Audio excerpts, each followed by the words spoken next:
Hi everyone, in this video I'm going to share our Korean street food recipe. एक egg break कर लेंगे। इसमें add करेंगे black pepper, salt, इसे beat कर लेंगे। इसमें थोड़ा सा ऑयल ऐड करेंगे।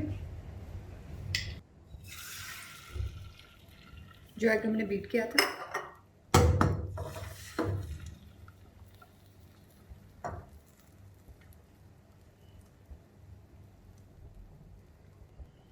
एक सॉसेजेस है, ये इसमें ऐड कर लेंगे। सॉसेजेस को एग में हम रैप कर लेंगे।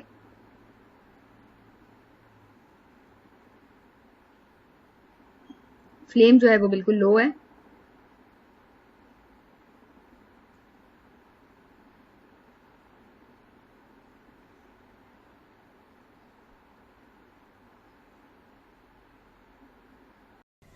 ओके, ये कुक हो गया।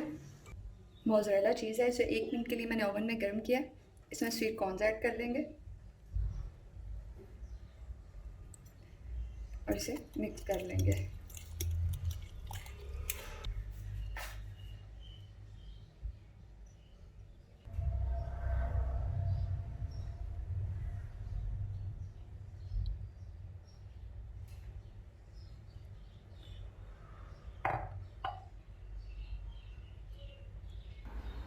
I hope you guys will like it. Give me your feedback in comment box. For more videos, please subscribe my channel. Thanks for watching the video.